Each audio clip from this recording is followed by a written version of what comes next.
Yes, चलिए, तो हम लोगों ने ज्योग्राफी में जो चैप्टर 1 है उसका इकाई गौ है ना जी, वन एवं वन्य जीव का पूरा लाइन बाय लाइन हम लोगों ने पढ़ लिया था। पढ़ने के बाद हम लोगों ने पूरा 1 नंबर वाला क्वेश्चन कर लिया था सर। और लघु उत्तरीय आप लोगों ने अपने मन से भी लिखा था, लिखे थे लोग। चलिए अब थोड़ा एक एक करके जो किताब में जितने भी लघु उत्तरीय प्रश्न हैं उन सभी को ध्यान से देखते हैं आसान शब्दों में, क्योंकि हम लोग हमेशा बोलते हैं, क्या बोलते हैं सर, कि कभी भी शब्द सीमा का ध्यान रखें। शब्द सीमा समझना ना, लघु उत्तरीय प्रश्न का जवाब लघु उत्तरीय की तरह ही होना चाहिए, दीर्घ उत्तरीय प्रश्न का जवाब दीर्घ उत्तरीय की तरह होना चाहिए। ठीक है, चलिए एक क्वेश्चन देखते हैं ध्यान से। चैप्टर का नाम क्या था बाबू? वन एवं वन्य प्राणी संसाधन। ठीक है सर, वन एवं वन्य प्राणी संसाधन, लघु उत्तरीय प्रश्न। पहला क्वेश्चन देखिए सर, क्या है? बाघ परियोजना क्या है? ये आपकी किताब में जो क्वेश्चन सर का कॉर्नर होता है ना उसमें नहीं है, लेकिन बाघ परियोजना क्या है ये बहुत इंपॉर्टेंट क्वेश्चन है। मैंग्रोव वन की विशेषता बताएं, ये भी आपके एग्जाम के लिए बहुत इंपॉर्टेंट क्वेश्चन है, ध्यान दीजिएगा। ये आपकी किताब में क्वेश्चन नहीं दिया हुआ है, लेकिन फिर भी आइए देखते हैं सर, आसान लिखा गया है, ध्यान दीजिएगा। बाघ परियोजना भारत में बाघों की घटती संख्या को रोकने और उनके संरक्षण के लिए 1973 में शुरू की गई थी। बाघ परियोजना कब शुरू की गई थी? 1973 में। क्यों शुरू की गई थी सर? तो बाघों के संरक्षण के लिए, और उनकी संख्या दिन प्रतिदिन घटती जा रही है, विलुप्त होते जा रहे हैं, इसलिए बाघ परियोजना शुरू की गई थी। कब? 1973 में। इसका मुख्य उद्देश्य बाघों के आवास को सुरक्षित रखना और उनके शिकार पर रोक लगाना है। शुरू में इस योजना से बाघों की संख्या बढ़ी, लेकिन बाद में फिर कमी आई। अब देश में कई बाघ रिजर्व बनाए गए हैं, जैसे कार्बेट, सुंदरवन, बांधवगढ़, देखिए सारिस्का आदि। ये सभी बाघ रिजर्व यानी कि एक तरह से कहा जाए तो बाघ परियोजना के अंतर्गत ये सभी जो संस्थान है ये सभी कार्यरत है, यानी बाघों के संरक्षण के लिए। ठीक है, चलिए अगला क्वेश्चन है बाबू, मैंग्रोव वन। मैंग्रोव वन कभी भी आए तो याद रखिएगा तटीय क्षेत्र। तटीय क्षेत्र समझ में आता है ना, यहां देखिएगा मैंग्रोव वन की विशेषता बताएं। तो मैंग्रोव वन तटीय क्षेत्र में पाए जाते हैं और ये जल और भूमि के मिलन स्थल होते हैं। जी हाँ सर, देखिएगा बहुत सारे ऐसे पौधे होते हैं ना सर, उसमें हमेशा पानी लगा रहता है, आप लोगों ने फिल्मों में देखा होगा। तटीय क्षेत्रों पर हमेशा उसमें पानी लगा रहता है, तब उसमें पौधे रहते हैं। सुनिएगा, लिखा गया है इनके जड़ें पानी में डूबी रहती है जो मृदा का संरक्षण करती है। जी हाँ सर, ये तूफान और समुद्र की लहरों से तट को सुरक्षित रखते हैं। मैंग्रोव्स में जैव विविधता अधिक होती है और ये मछली तथा कई जल जीवों के लिए आवास प्रदान यानी कि घर प्रदान करते हैं, जिसमें बहुत सारी मछलियां उसमें अपना आवास बनाकर घर बनाकर रहती हैं। भारत में सुंदरवन मुख्य मैंग्रोव क्षेत्र है, याद रखिएगा। भारत में सुंदरवन यानी जो मैंग्रोव वन सबसे ज्यादा मतलब सबसे बेहतर है तो कहां पर है? तो सुंदरवन में है। ठीक है, चलिए अब हमारा शुरू होता है किताब के सभी क्वेश्चन आंसर। ठीक है, ध्यान दीजिएगा सर।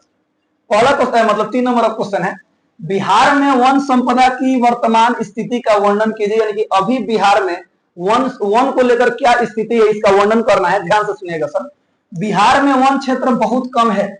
जी हाँ सर, खास करके जब से विभाजन हुआ यानी झारखंड से बिहार अलग हुआ, जब दोनों एक दूसरे से बढ़ गए तो ज्यादा वन वाला क्षेत्र किधर चला गया? झारखंड में चला गया। तो ये लिखा गया है सर, बिहार में वन क्षेत्र बहुत कम है। भौगोलिक क्षेत्र का सिर्फ 7.1% हिस्सा वन से घिरा हुआ है, यानी बिहार में। झारखंड से विभाजन के बाद कृषि भूमि बढ़ गई, यानी बिहार में क्या बढ़ गई? कृषि योग्य भूमि बढ़ गई, लेकिन वन क्या हो गए सर? खत्म हो गए, वो उधर चले गए, जिससे कई जिलों में वन लगभग खत्म हो गया। हाँ, पश्चिम चंपारण, कैमूर, गया आदि जिलों में थोड़े से वन बचे हैं, बाकी जगह केवल झाड़ झुरमुट दिखते हैं, यानी खाली खर पतवार ऐसे कुछ दिखते हैं जो कि वन नहीं कह सकते हैं उसको। आगे देखिएगा सर, अगला है वन विनाश के मुख्य कारकों को लिखिए। वन विनाश, आखिरकार वन जो विनाश हो रहा है दिन पर दिन, वन खत्म हो रहा है, उसका आखिर क्या कारण है? तो ध्यान दीजिएगा सर। वन विनाश के मुख्य कारण निम्नलिखित हैं। ठीक है, चूंकि लघु उत्तरीय है तो इस तरह लिखा। आप चाहे तो इस चीज को इससे नंबरिंग करके भी लिख सकते हैं, लेकिन नंबरिंग किस में होना चाहिए? रोमन नंबर में, रोमन संख्या में। ठीक है, ध्यान दीजिएगा। मानव जनसंख्या वृद्धि, यानी जैसे जैसे जनसंख्या में वृद्धि होते जा रहा है, हम जमीन हथियाते जा रहे हैं, घर द्वार बनाते जा रहे हैं, खाने पीने की आवश्यकता हमारी बढ़ रही है, तो सब चीज कहां से आ रहा है? वनों से ही ना आ रहा है। तो वन दिन प्रतिदिन कम होते जा रहा है। कृषि विस्तार, विकास परियोजनाएं, खनन, पशुचारण होता है सर। ठीक है, जलावन की लकड़ी की कटाई, शहरीकरण और प्रदूषण, ये सभी चीज हैं जो क्या कर रही है, दिन पर दिन वनों क्या कर रही है सर, कम कर रही है। आगे देखिएगा, जगह जगह वृक्षों की अंधाधुंध कटाई भी वन क्षरण का सबसे बड़ा कारण है, यानी वन को खत्म करने का सबसे बड़ा कारण है। आज के समय में देखिए सर, बिल्डिंग बनाने के लिए, एक किसी प्रकार का प्लॉट बनाने के लिए क्या कर रहे हैं लोग, पेड़ों को काट दे रहे हैं, जंगलों को काट दे रहे हैं, जो कि ऐसा कभी नहीं करना चाहिए। आगे देखिएगा, अगला क्वेश्चन है बाबू, वन के पर्यावरणीय महत्व का वर्णन कीजिए। आखिरकार वन का हमारे पर्यावरण में क्या महत्व है, इसका वर्णन कीजिए।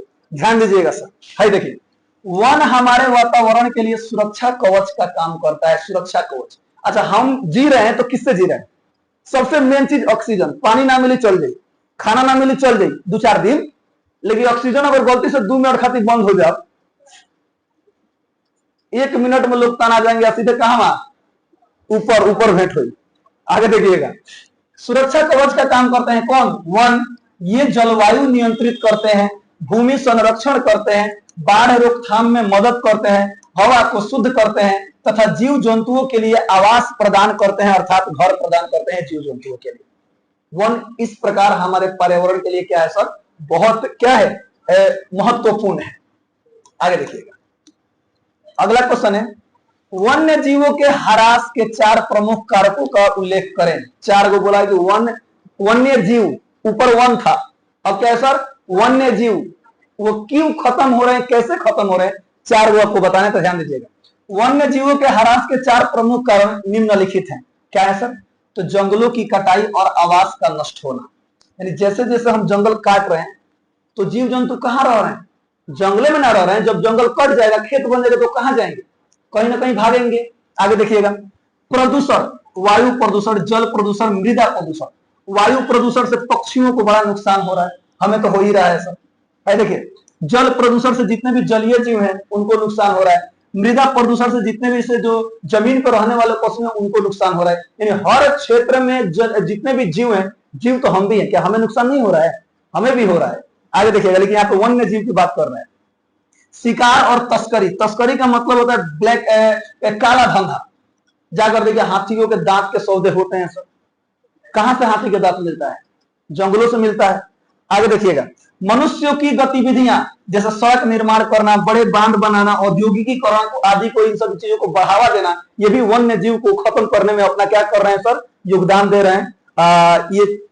ये सारे चीज वन्य जीव को धीरे धीरे क्या कर रहे हैं, खत्म कर रहे हैं। क्योंकि अगर ये सारे चीज होंगे तो जंगल कटेंगे, और जंगल कटेंगे तो जितने भी वन्य जीव होंगे क्या होंगे सर, खत्म होंगे, कहीं ना कहीं भागेंगे।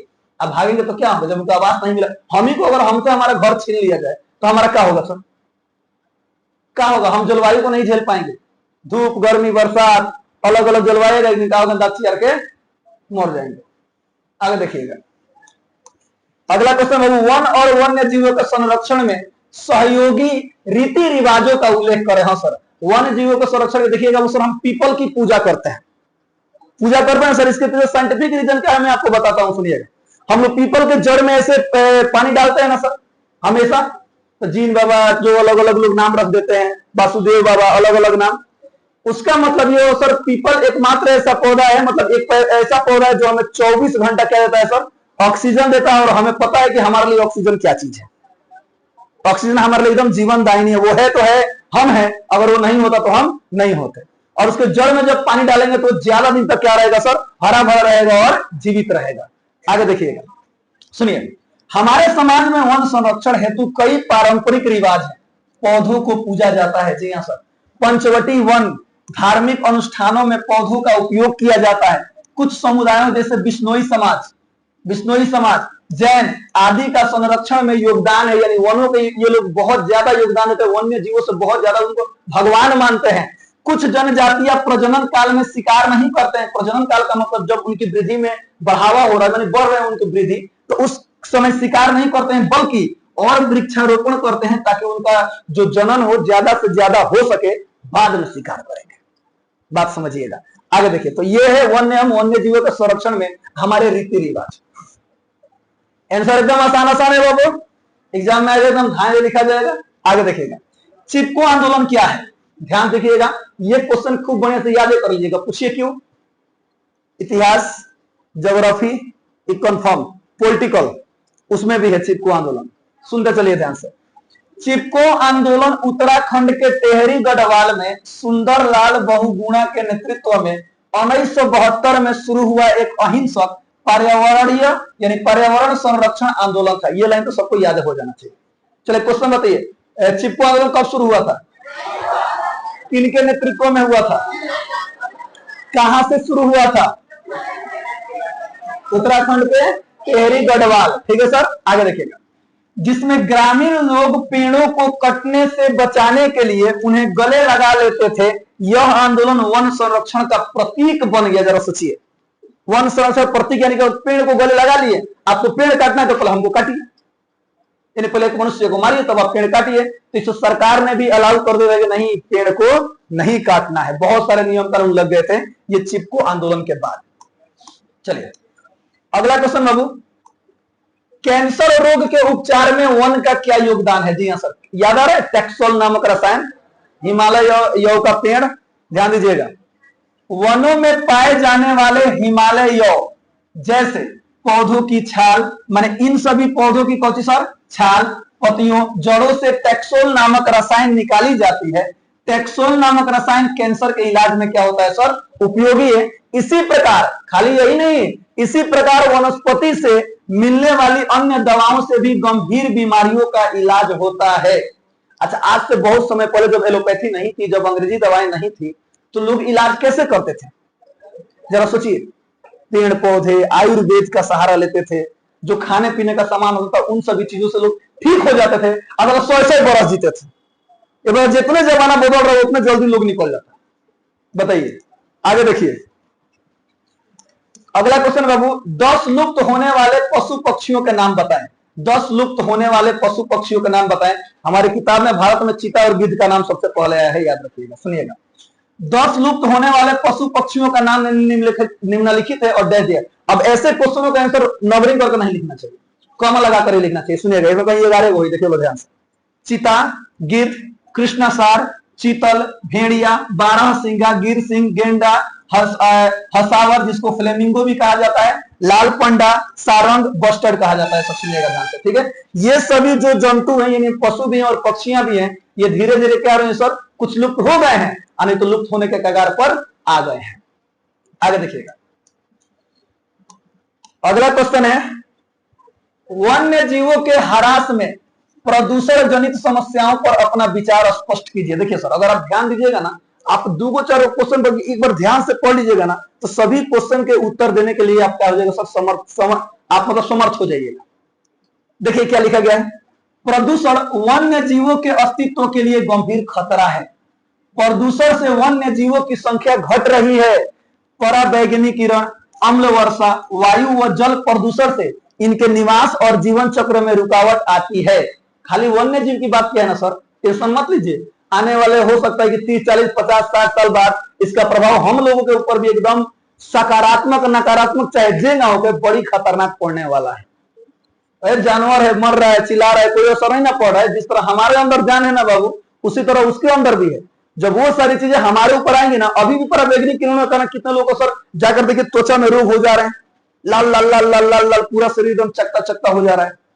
जाकर देखिए कभी किसी चर्म रोग के डॉक्टर के पास आपको पता चलेगा, वो तुरंत एक चीज से मना करेगा कि धूप में आपको जाना ही नहीं है, धूप में। और ये सारी गलतियां किनकी है? किनकी है? जानवरों ने गलती की है। प्रदूषण जानवरों ने फैलाया है? नहीं, हम इंसानों ने फैलाया है, हम अपनी लालच के लिए। आगे देखिएगा, आगे लिखा गया सर, इससे कई प्रजातियां विलुप्त हो रही हैं और प्राकृतिक संतुलन बिगड़ता है।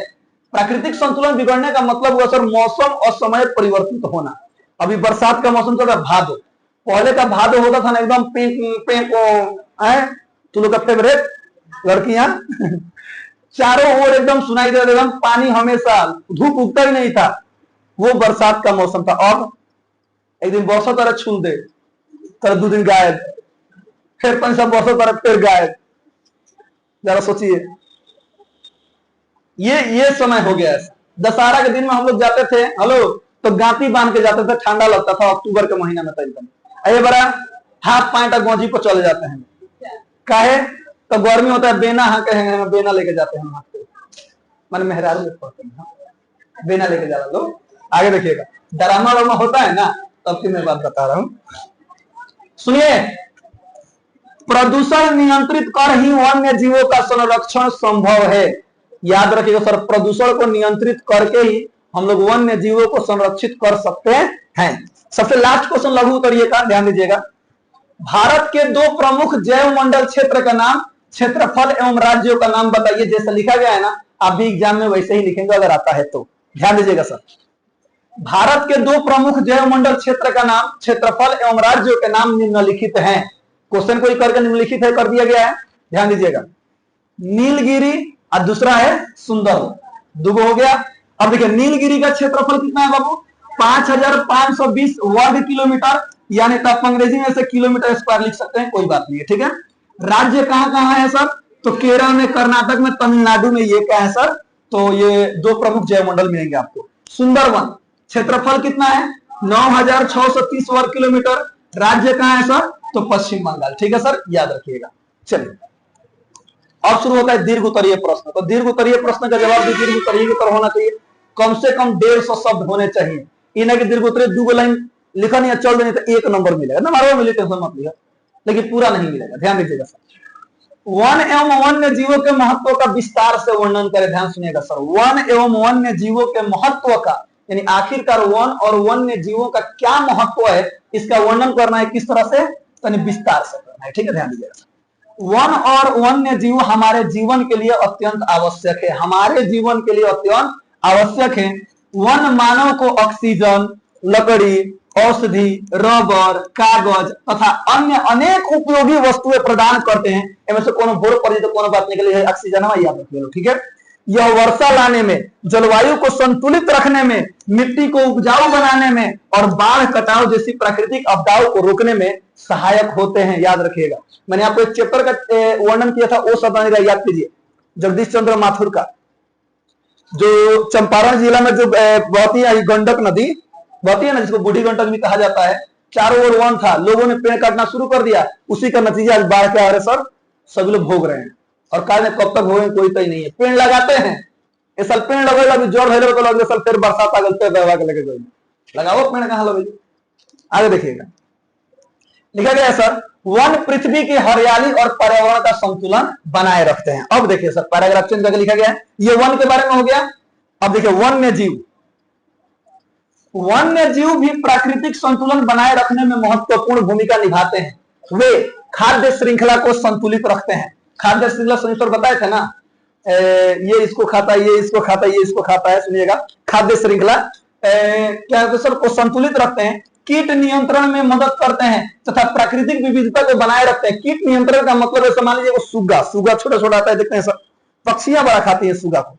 अगर सुग्गा बहुत ज्यादा हो जाएगा ना सर, आप लोग फिल्म में देखे होंगे शायद, सूर्या का साउथ का फिल्म है सर, उसमें वो टिंडा चाहे सुग्गा हमने कहा नहीं सर, अगर वो ज्यादा मात्रा में हो जाए तो कोई भी फसल नहीं होगा, याद रखें, कोई फसल नहीं होगा, सभी फसल बड़े एकदम खा जाएंगे। तो इस चीज को भी नियंत्रण करते हैं कौन? वन्य जीव। पक्षियां नहीं होती तो खा तो हम नहीं के खाते हैं, हम लोग खाते हैं। चाइनीज थोड़े हैं कुछ खा जाएंगे, चाहे लड़कियां थोड़े हैं कुछ खा जाएंगे हैं? आगे देखो,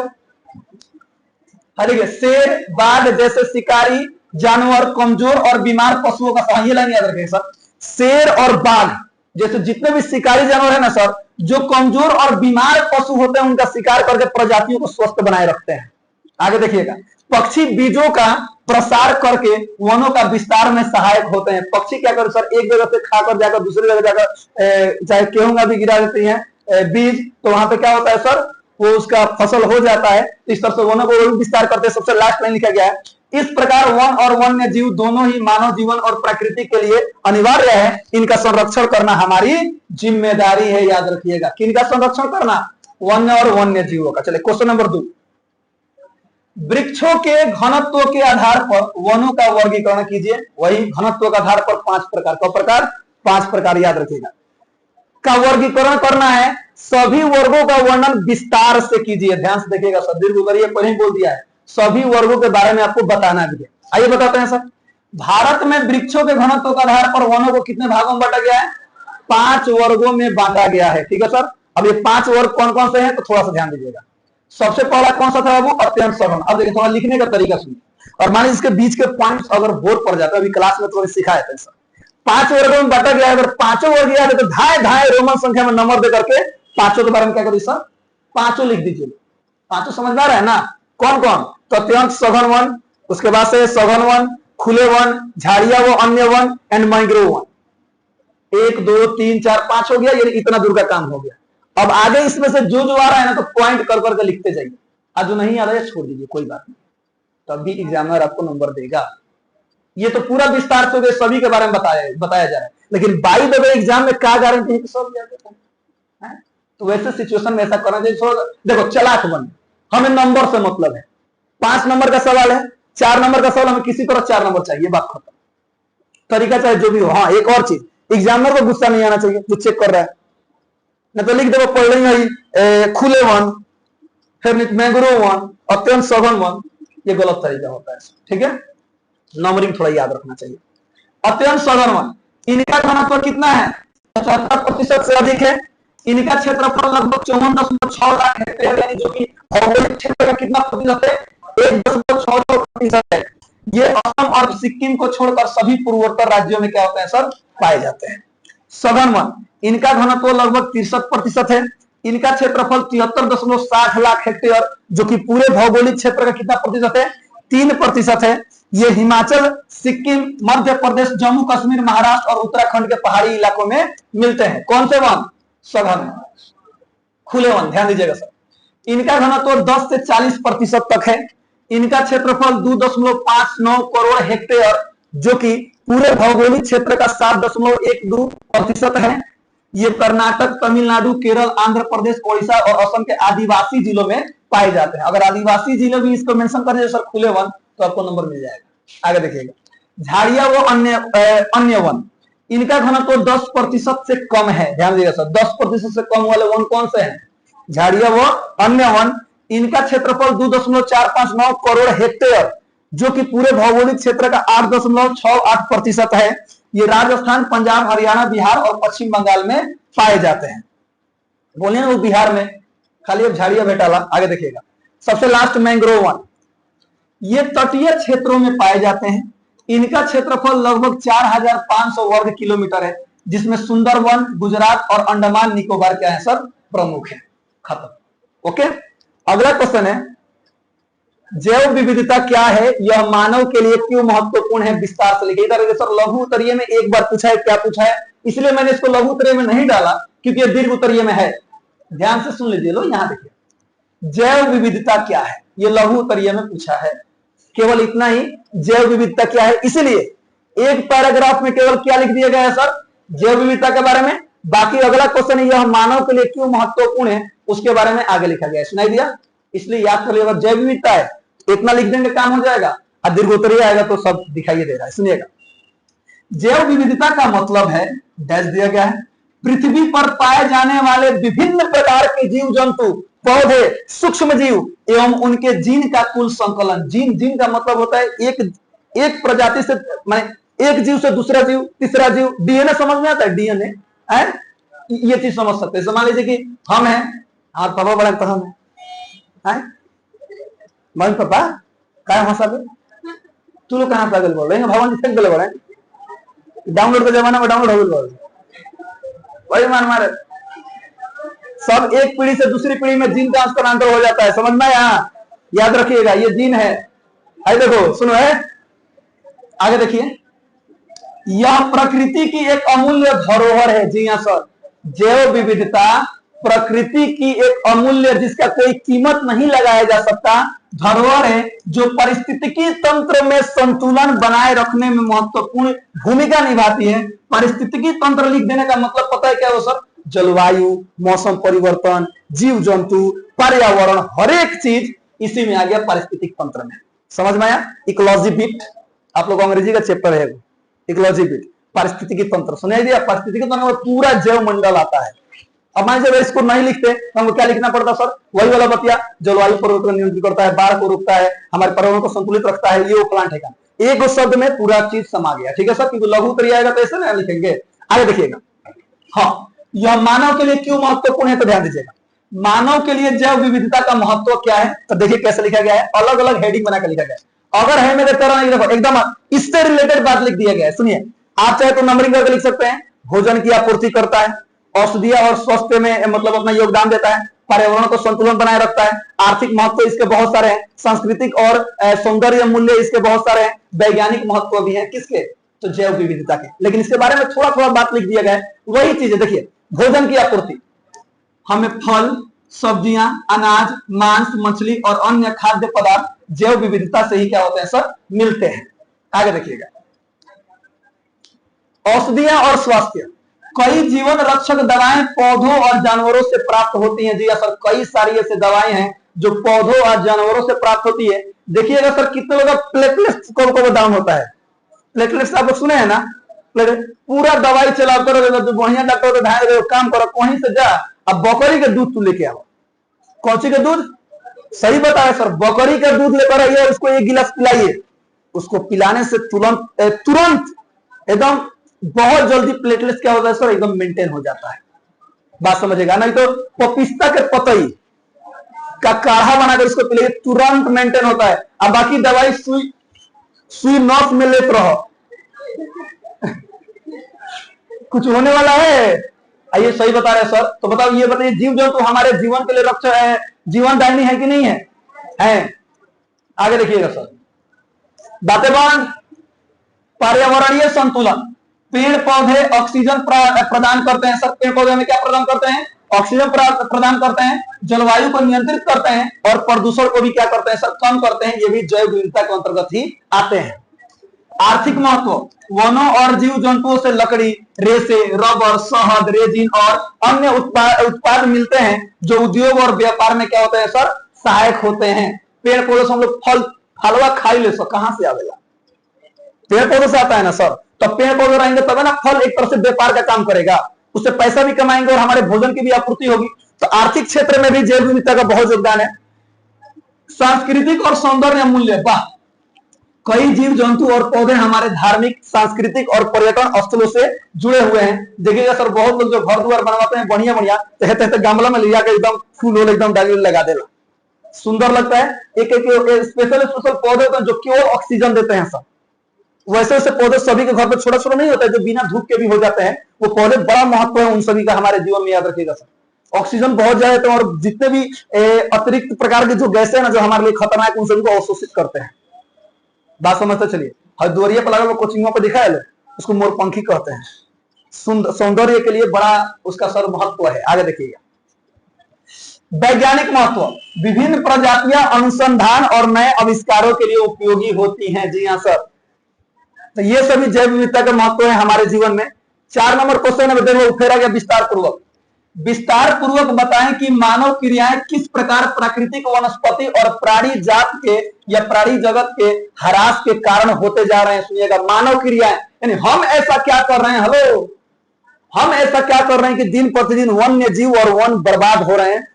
बहुत खतरनाक आदमी है हम लोग, हैं, अपनी तनी सा फायदा के लिए वनों को काट दे रहे हैं। ओह देख बाबू, हमें वो बात कहते हैं, देख हम प्रकृति के साथ खिलवाड़ करते हैं ना, प्रकृति बेचारी कुछ नहीं कहती है, याद रखिएगा। लेकिन याद रखिएगा, जिस दिन प्रकृति ने हमारे साथ खिलवाड़ करना शुरू कर दिया बाबू सोच लीजिएगा उस दिन क्या होगा, याद रखिएगा।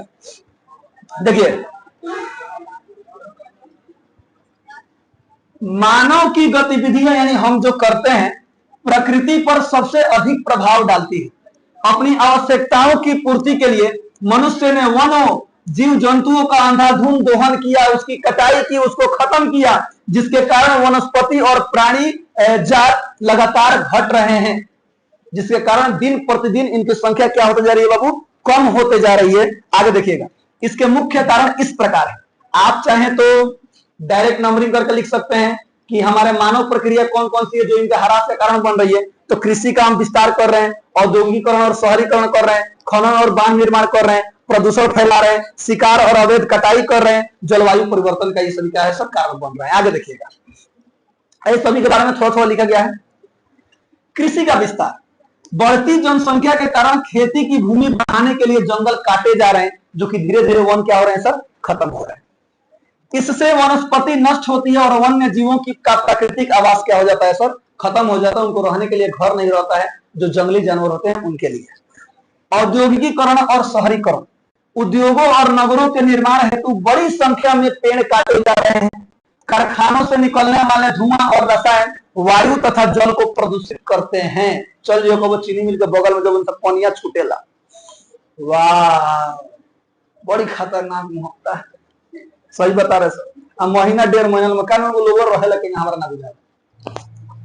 आगे देखिएगा, खनन और बांध निर्माण, खनिज संसाधनों की खुदाई तथा बड़े बड़े बांध बनाने से जंगल जलमग्न हो जाते हैं। यानी उनमें जलमग्न का मतलब होता है कि उनमें जल जब आ जाता है तो उनके जड़ों कटाव कर देगा सर, वो खत्म हो जाते हैं। इससे लाखों हेक्टेयर वन भूमि और वहां रहने वाले जीव क्या होते हैं सर, प्रभावित होते हैं। अब मान लीजिए हमारा एक छोटा सा टोला है, फिल्मों में आप लोग देखे होंगे सर, फिल्मों में देखे होंगे, कोई बिजनेसमैन आएगा, वो खरीद लिया एरिया, आपके लिए घर बनवा कर दिया जाएगा। नेताजी भी आकर कहते हैं, आज जबरदस्ती करता है, आकर गुंडा आता है, यहाँ खाली करा देते हैं, कराते हैं सर, वहां पर बन जाता है। हम इंसान होते हैं तो हम लड़ते हैं, फाइट करते हैं, बेचारे जानवर अपना दुख किससे कहे, जरा सोचिए। एक तमिलनाडु में कि हैदराबाद में एक जंगल की कटाई हो रही थी, कहां बनी, हैदराबाद में ना, देखे ना कितने सारे जानवर बेचारे, हिरण रोड पे आ गई थी। किससे अपना वो दुख किससे कहेंगे, हम न जाएंगे सरकार के पास, जिंदाबाद जिंदाबाद, ए भाई हमारा जमीन हम नहीं देंगे, मेरे लाश से होकर गुजरना पड़ेगा मेरे जमीन को लेने के लिए, जानवर क्या कहेंगे बाबू, बताइए। इसीलिए सर हमें भी थोड़ा समझदार और सजग बनना चाहिए। प्रदूषण, वायु जल और ध्वनि प्रदूषण से पेड़ पौधों और जानवरों का स्वास्थ्य क्या होता है सर, बिगड़ता है। लेकिन अगर मेला का सीजन चलता है, मार बम बम बम बम, चारों ओर चार चार जानी है खड़ा हो जाओ डीजे के लेके, और में बीच में हम निकल माने आखड़ा देख रहे हैं भाई, आखड़ा बात समझ।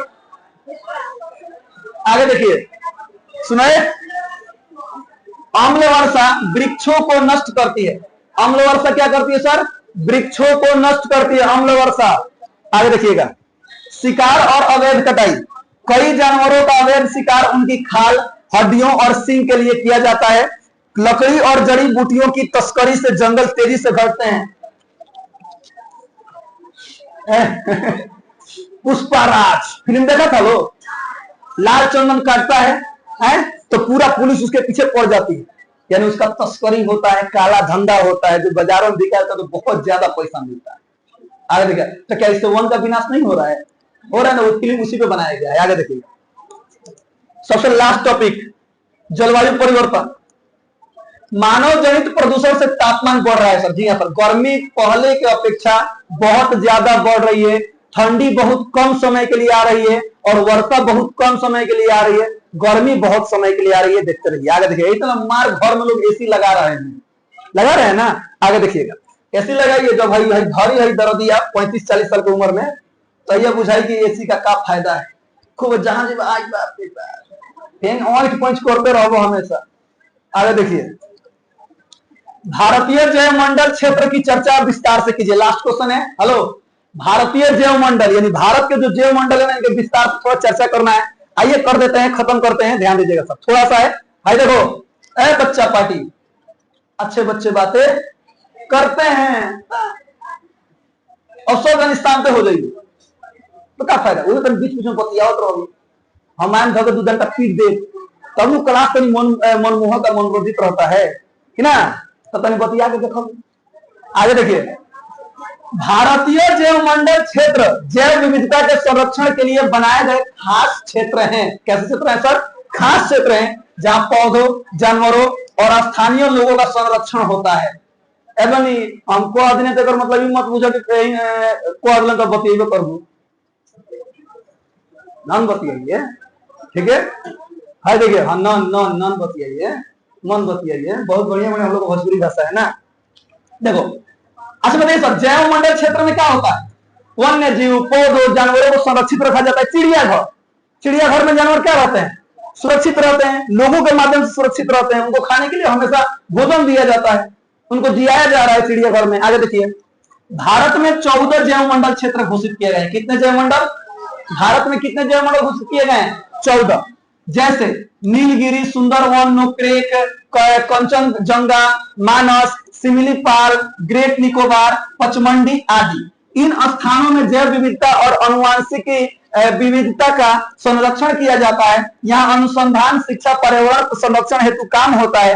ये क्षेत्र पृथ्वी पर अद्भुत वनस्पति और जीव जंतुओं के लिए सुरक्षित आवास उपलब्ध कराते हैं, जिससे हमारी प्रकृति धरोहर क्या होती है सर, बची रहती है, और हम भी क्या रहते हैं सर, सुरक्षित रहते हैं और स्वस्थ रहते हैं। इस प्रकार से पूरा का पूरा चैप्टर वन एवं वन्य प्राणी संसाधन का खत्म होता है। सभी लोग खूब बढ़िया से इसके पूरा का पूरा लघु उत्तरीय, दीर्घ उत्तरीय कॉपी में लिख लेंगे, और मुझे पूर्ण विश्वास है जिस तरह सभी चैप्टर को आप लोगों ने याद किया है, इसको भी याद कर लेंगे। तब तक के लिए इसमें से हंसते रहिए, मुस्कुराते रहिए, गाते रहिए, गुनगुनाते रहिए और हमेशा खुश रहिए। मिलते हैं अब 1 घंटा और ही पढ़ाई हुई, ठीक है। तब तक के लिए हाई क्वेश्चन सर खाती, जय हिंद।